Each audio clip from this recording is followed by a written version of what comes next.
The date was October 23, 1944. In the dense, rain-soaked forest near the German border, silence hung heavier than the fog.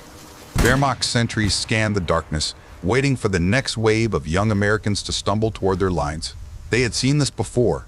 The green troops, frightened voices, confused orders. Another easy night. Or so they thought. Across the no-man's land, something moved quietly, deliberately. No shouted commands, no clatter of boots. Just the faint rustle of men trained to hunt in darkness.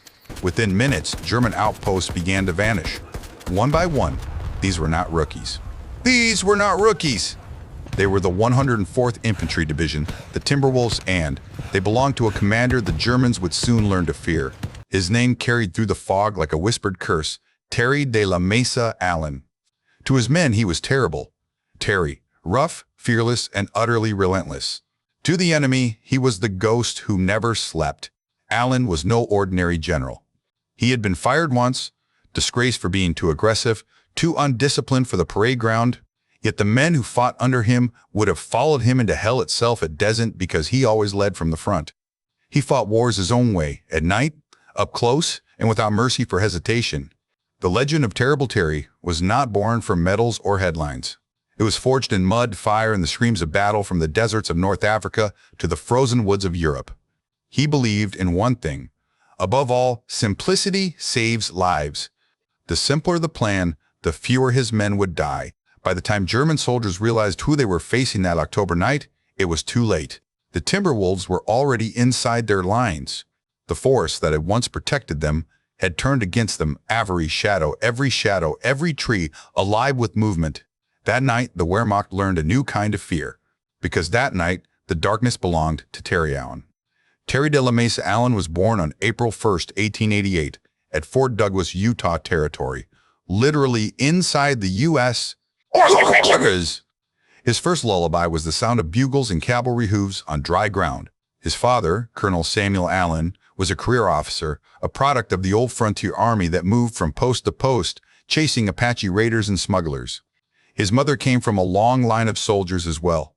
Her father, Captain Carlos Alvarez de la Mesa, had fought for the Union at Gettysburg, bleeding for a country still struggling to define itself. For the Allens, the Army was not a profession. It was inheritance. From the beginning, Terry Allen was restless. He learned to ride before he could read, learned to shoot before he could spell his name. Rules irritated him. Authority was a challenge to be tested, not obeyed. On dusty parade fields across the American West, young Terry watched officers drilling troops under the burning sun and quietly decided he would lead differently. In 1907, Allen earned what every Army family dreamed of an appointment to West Point. It should have been the culmination of generations of service. Instead, it became his first rebellion. He loathed the Academy's rigid structure, the endless memorization, the mathematical precision that valued obedience over imagination. He stuttered when forced to recite in class and collected demerits like souvenirs. His classmates nicknamed him Tear Around the Mess, Hall Allen, for his inability to sit still. After repeated failures in mathematics, ordnance, and gunnery, he was finally dismissed in 1911. For most young men, that would have been the end. For Allen, it was a detour.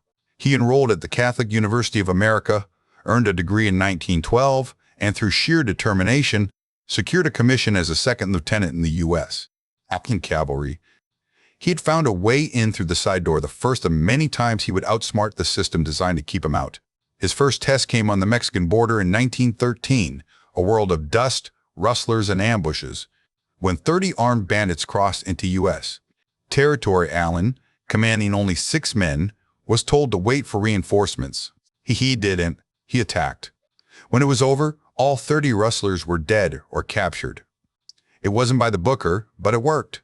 That story raced through the ranks, marking him as exactly what he was, a born combat leader who preferred results to regulations. Then came World War I. Like every ambitious young officer, Allen feared the war would end before he could prove himself. When he finally reached France in 1918, he wasn't given a glamorous command. He ran an ammunition train. But even in the mud of supply routes, he paid attention how men moved under fire, how panic spread, how darkness changed everything. Eventually, he got his wish. Promoted to major, he took command of the 3rd Battalion, 358th Infantry, 90th Division during the Saint-Mihiel and Meuse-Argonne offensives. It was in those blood-soaked fields that he discovered what would become his obsession: night attacks. Military doctrine said you attacked in daylight when you could see the enemy, coordinate artillery, and maintain control. Allen saw only death in that logic. Daylight meant visibility, and visibility meant slaughter. Machine gunners cut down waves of infantry like wheat. Artillery spotters corrected their fire with deadly precision. Every hill taken by day was paid for with blood. But at night, the battlefield changed. Confusion became an ally. Fear shifted sides. When his battalion struck under cover of darkness, the Germans fired blindly, wasting ammunition and nerves. Allen realized that with the right preparation, reconnaissance by day, simple plans, and prearranged signals, the chaos of night could be mastered. Keep it simple. Move silent. Move silent. Hit hard, he told his men. On October 24, 1918, Allen's experiment nearly killed him. Leading a night assault, he was struck in the face by machine gun fire. The medics tagged him for evacuation. Allen refused. He packed gauze over the wound, ordered himself returned to the line, and continued the attack. His soldiers saw their commander of blood streaming down his cheek, still giving orders, and followed without hesitation. For that night's action, he earned the Silver Star and 2 Purple Hearts. But the true reward was less tangible: the absolute trust of his men. When the armistice came weeks later, Allen returned home with a scar across his face and a conviction burned into his mind that discipline wasn't about marching in straight lines or polished boots. It was about getting the mission done and bringing your men home alive. The interwar years would test that belief. Promotions froze, ambition stalled, and the army shrank to a skeleton of its wartime self. Many officers drank or quit. Allen trained. He raced horses across Texas in punishing endurance contests, played polo in Antwerp, studied German tactics, and read everything he could about mechanized warfare. The cavalry was dying, but Allen wasn't. He was waiting for the next war, for the next chance to prove that his kind of soldiering still mattered. And when that war finally came, it would meet a man forged not by privilege or theory, but by failure, scars, and the cold logic of survival. When war returned to Europe in 1939, most of the U.S. Army was still trapped in the horse and bugle era, but one man had spent 20 years preparing for a different kind of fight. Terry de la Mesa Allen was now in his early 50s, grizzled, impatient, and hungry. He had survived obscurity, mastered his craft, and waited long enough. In 1940, General George C. Marshall, newly appointed Army Chief of Staff, noticed him. Marshall had a gift for finding talent hidden beneath bureaucracy. He looked at Lieutenant Colonel Allen and saw not a rule breaker, but a warrior. He promoted Allen directly to Brigadier General, skipping an entire rank in NSS ADR, a near unheard-of leap. To the Army establishment, it was madness. To Marshall, it was necessity. America would soon fight a modern war, and modern wars needed men who could win, not just march. By 1942, Allen was given the ultimate test: command of the 1st Infantry Division, the famed Big Red One, the oldest division in the U.S. Army. Its soldiers were proud, but untested in large-scale combat. Marshall's brief to Allen was simple: make them ready. Allen's preparation was brutal. He believed soldiers should suffer more in training than in battle. Long marches, live fire drills, surprise night alerts. His men cursed him, then later thanked him. He built not parade ground precision, but combat instinct. That instinct was about to face its trial by fire. On November 8, 1942, as part of Operation Torch, Allen led the Big Red One ashore near Oran, Algeria's first major offensive of the war. The beaches were chaos, surf pounding, machine guns raking the sand, men choking on exhaust and fear. By dusk, they had seized their objectives, but at a cost: 418 casualties, including 94 dead. The Americans were finally in the fight. Then came Tunisia, where the war turned savage. Facing Erwin Rommel's Afrika Korps, the Americans learned hard lessons. At Kasserine Pass, inexperienced units broke and ran under German armor. Tanks burst through defensive lines. Radios failed. Commanders panicked. To many, it looked like the end. But not to Terry Allen. At Jebel el Hamra, he counterattacked. Personally positioning artillery, shouting coordinates through smoke and confusion, Allen rallied his men and stabilized the front. His units captured 400 prisoners. Kasserine became the symbol of American humiliation, Hamra, of its rebirth. A month later came El Guitar, the battle that would define him.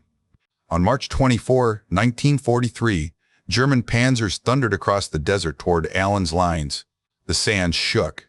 Staff officers urged him to move his headquarters back. It was standard procedure. Allen refused.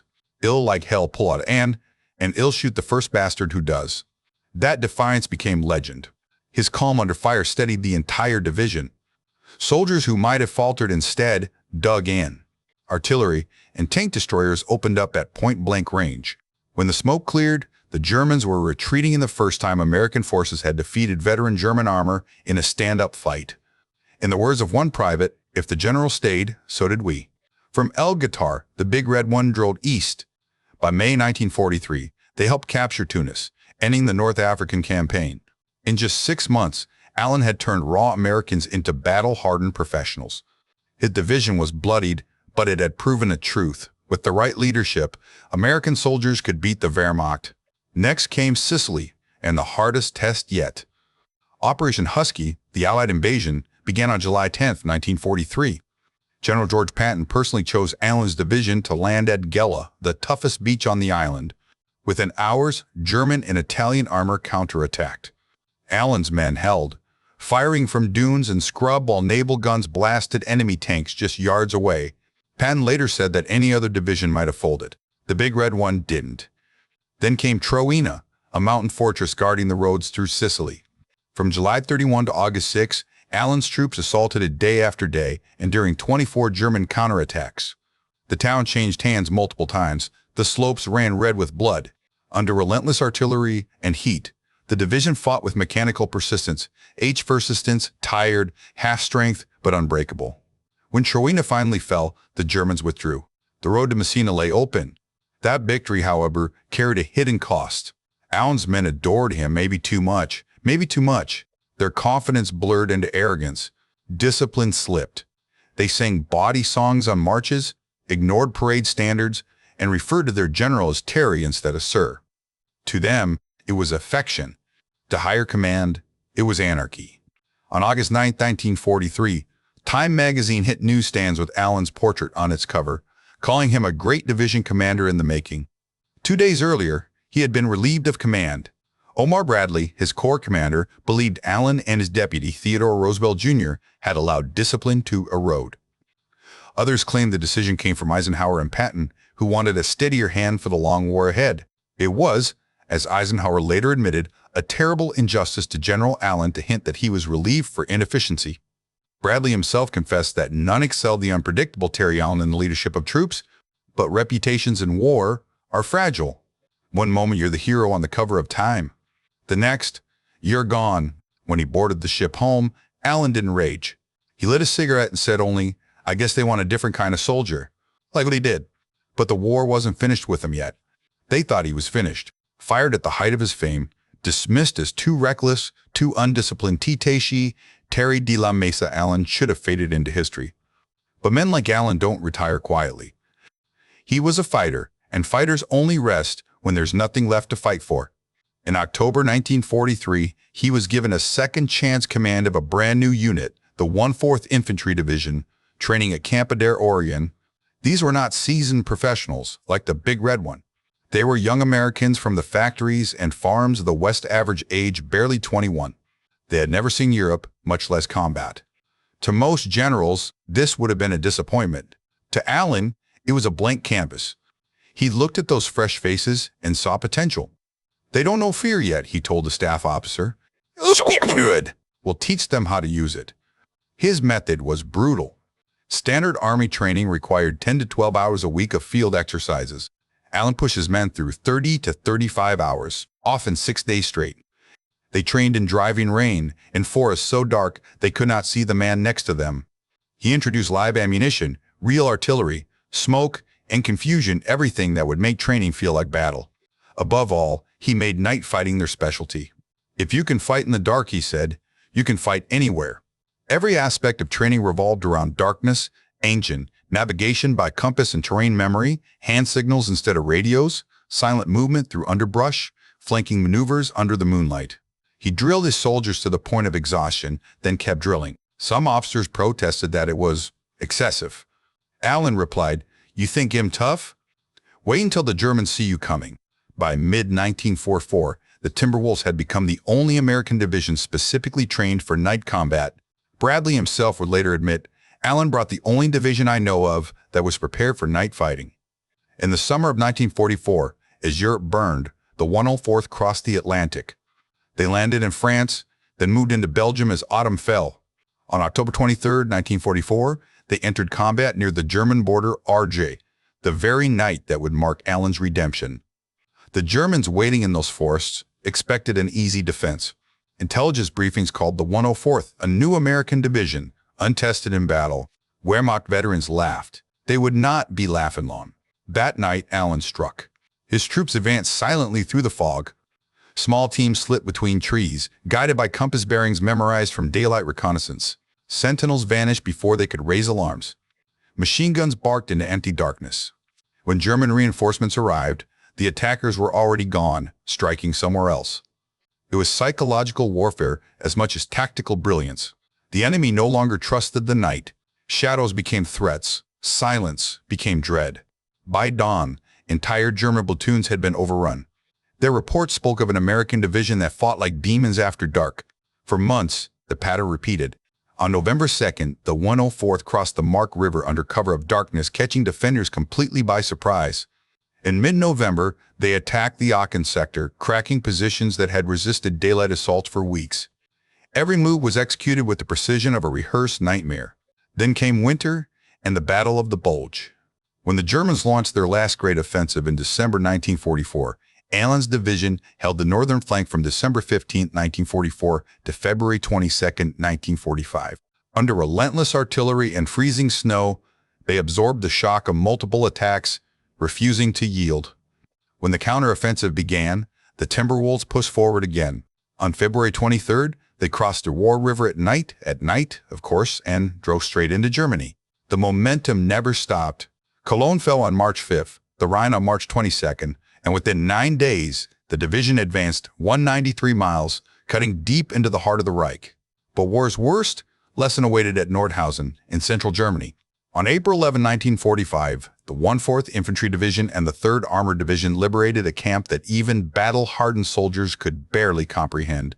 Thousands of corpses lay unburied, hundreds of survivors barely alive, too weak to speak. The air reeked of decay. Allen walked through the camp in silence. He ordered photographers to document everything, the bodies, the barracks, the faces. "No one will believe this," he said. He then commanded German civilians from the nearby town to come and see what had been done in their name. Some tried to claim ignorance. Allen didn't care. "You will see," he told them. "You will bury them." Even his toughest men wept. That day, Terrible Terry was no longer the loud, profane field general. He was a man staring into the abyss, realizing that victory was never enough to balance the cost. Days later, the 104th fought one last battle, the Battle of Halle, April 15, 1945. House-to-house combat turned the industrial city into rubble. During the chaos, Allen met Count Felix von Luckner, the famed World War I sea devil, now an old man trying to save his city from annihilation. Under a flag of truce, the two soldiers, enemies by uniform but brothers by profession Nakas, negotiated a partial surrender that spared thousands of civilians. When it was over, Allen ordered a ceasefire. Halle still stood. Von Luckner would later be made an honorary colonel of the 104th, a rare tribute between warriors who understood each other's code. On April 26, near the Elbe River, Timberwolf patrols made contact with Soviet forces advancing from the east. The war in Europe was all but over. For 200 days, the 104th Infantry Division had fought without a single major defeat. Every objective assigned, they had taken. Every line held, they had kept. Wehrmacht intelligence files recovered after the war confirmed what German soldiers already knew. The 104th Infantry Division had changed how the enemy fought. German units now maintained higher night alerts, spread their defenses thinner, and feared the silence before dawn. Axis propagandist Rita Zucca, Axis Sally, complained on radio that the Americans' night attacks were unfair. Allen heard the broadcast and smiled. "If the enemy says it's unfair," he said, "then it's working." By May, the war in Europe was ending. But for Terry Allen, redemption had already come months earlier, in the whispers of German soldiers who warned one another in terror, "Beware the Timberwolves." The night belongs to Terrible Terry. For every general who followed the book, there was one who rewrote it. Terry de la Mesa Allen was that man and the one who proved that leadership was not about rank or decorum, but about knowing what kept men alive when the sun went down. Within the American High Command, Allen was a paradox. George C. Marshall, the architect of victory, defended him as a natural warrior, rough-edged, but indispensable. Marshall once wrote, "Allen drinks too much, swears too much, and fights too well to be left behind." For Omar Bradley, he was a lesson in contradiction, brilliant in the field, troublesome in garrison. Bradley admitted that none excelled the unpredictable Terry Allen in leading troops, yet he also confessed that Allen's informality made superiors uneasy. Dwight D. Eisenhower admired Allen's results but feared his reputation. As Supreme Commander, Eisenhower had to balance battlefield success with the political image of the U.S. Army, disciplined, orderly, a reflection of democracy in uniform. Allen, with his unshaven jaw, his profanity, and his contempt for ceremony, didn't fit that picture. He was too raw for the press conferences and too honest for the corridors of power. Yet among soldiers, the ones who actually fought ants, Allen was almost mythic. He was the general who didn't hide behind maps. He slept on the same frozen ground, ate the same rations, and cursed the same mud. To them, he wasn't General Allen. He was simply Terry, the man who led from the front and never ordered what he wouldn't do himself. From the enemy's perspective, Allen was worse than a name. He was a legend. Vermont field reports captured after the war described the Denno 4th Infantry Division as a special American formation trained to operate in darkness. German commanders were forced to keep troops awake through the night, fearing sudden attacks that came like ghosts through the trees. Exhaustion spread. Morale collapsed. German prisoners interrogated after the Aachen and Mark River battles spoke of the American wolves who came at night. Some claimed that even the sound of distant footsteps in the dark was enough to trigger panic fire. What Allen had created wasn't just a tactic, it was psychological warfare perfected. Axis propagandists recognized it too. The infamous broadcaster Rita Zuka, known as Axis Sally, accused the Americans of cowardly night fighting. To Allen, that was the highest compliment. If the enemy complains, he said, "You're doing it right." Outside the battlefield, military theorists began to take notice. Allen's doctrine, simple plans, silent movement, aggressive initiative, H-initiative, was adopted in fragments by other divisions. His emphasis on night training prefigured the tactics of later generations, from Korea, where U.S. forces learned to fight in the hills after dark, to Vietnam, where search and destroy missions relied on stealth and coordination. Even today, the U.S. Army's Night Operations Manual carries echoes of Allen's philosophy, clarity over complexity, realism over ritual. His approach also resonated with America's allies. Canadian General Guy Simons, who fought alongside the 104th in 1945, remarked, "Once the Timberwolves got their teeth into the Boche, they showed great dash." To Simons, Allen represented the American genius for adaptation, a commander who took inexperience and turned it into innovation. Back home, the press struggled to categorize him. Was he a hero or a renegade? In 1943, Time magazine had praised his courage and charisma. By 1944, journalists were describing him as the general who fought the wrong kind of war for the right reasons. War correspondent Ernie Pyle, beloved by the troops, summed it up best: Terry Allen didn't give a damn for hell or high water. He fought because he loved fighting Aaron and because his men believed in him. In the broader scope of Allied strategy, Allen's impact was subtle but lasting. He never commanded armies or won sweeping campaigns. What he did was prove a principle asses that flexibility, initiative, and human connection could outperform any doctrine written in peacetime. His leadership was personal, even messy, but it produced soldiers who didn't break. For Germany, Allen's night fighters became a persistent nightmare. For America, he became proof that the citizen soldier, the unpolished factory worker or farm boy Atrick, could match the most professional army in the world when given trust, training, and purpose. As the war drew to its close, Eisenhower reportedly said of Allen, "He is not the kind of man we could have built an army around, but he is the kind of man the army needed to win a war." And that was the truth of Terrible Terry. He wasn't the symbol of perfection America wanted, he was the reminder of what victory actually required. When the guns fell silent in May 1945, Europe lay in ruins, but Terry de la Mesa Allen stood vindicated. He had commanded 2 divisions across 2 continents, forged victories out of chaos, and turned ordinary Americans into soldiers the Germans feared. Yet, as the parades rolled through liberated cities, Allen knew he had no place in the peace that followed. He retired from active duty on August 31, 1946, with the rank of Major General. He never received the third star he once seemed destined for. The same qualities that made him brilliant in war, his aggression, his informality, his contempt for bureaucracy, made him impossible in peacetime. The army that needed him in 1943 had no room for him in 1946, but Allen didn't mind. He had lived his life the only way he knew, on the front line, close enough to smell the cordite and hear his soldiers breathe. "I've had enough of desks," he told a reporter. "The war was my home." In the years that followed, he settled quietly in El Paso, Texas, near Fort Bliss, where his father had once served. Locals often saw him in worn khaki shirts, sharing stories at a diner, laughing too loudly, drinking just enough to stir old ghosts. To many young officers, he seemed like a relic, a throwback to the rough frontier army that had vanished. But to those who knew his story, he was something more, a symbol of the soldier's heart flawed, fierce, and loyal beyond reason. Then, in October 1967, tragedy struck. His only son, Lieutenant Colonel Terry de la Mesa Allen Jr., commanding the 2nd Battalion, 28th Infantry Regiment, the same unit his father had once led in World War I, was killed in action near Lai Khe, Vietnam. His battalion had walked into a deadly ambush by 2 Viet Cong regiments. Allen Jr. was shot multiple times while trying to rally his men. He died as he had lived the nation leading from the front. When the telegram arrived, the old general said nothing. Witnesses recalled him sitting on his porch staring into the desert. His hands shook, but his eyes stayed dry. He was proud, a family friend later said, but something inside him broke that day. In the months after his son's death, Allen's health declined rapidly. Strokes, heart trouble, and the slow erosion of will. Had fought every enemy he ever met, his wife said softly, but he couldn't fight this one. On September 12, 1969, Terrible Terry Allen, the cavalryman, the maverick, the night fighter, died at age 81. They buried him at Fort Bliss National Cemetery, beside his son. Father and son, 2 soldiers, 2 wars, 1 legacy.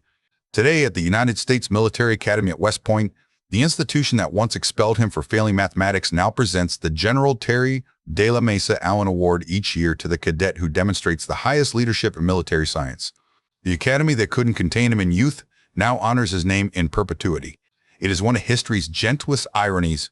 The rebel returned as a role model. For historians, Allen remains a study in contradiction. He never commanded armies or shaped grand strategy. He didn't invent new weapons or draft new doctrines. What he did was simpler and harder. He taught men how to win. He proved that trust, toughness, and truth mattered more than polish or protocol. To his soldiers, he was the man who stood beside them in the dirt. To his enemies, he was the shadow that haunted their nights. To posterity, he is a reminder that victory often belongs not to the perfect, but to the relentless. In an interview late in life, Allen once said, "Discipline is not about looking good. It's about staying alive. A soldier who fights for his buddy will do more for you than any manual ever written." That was his gospel.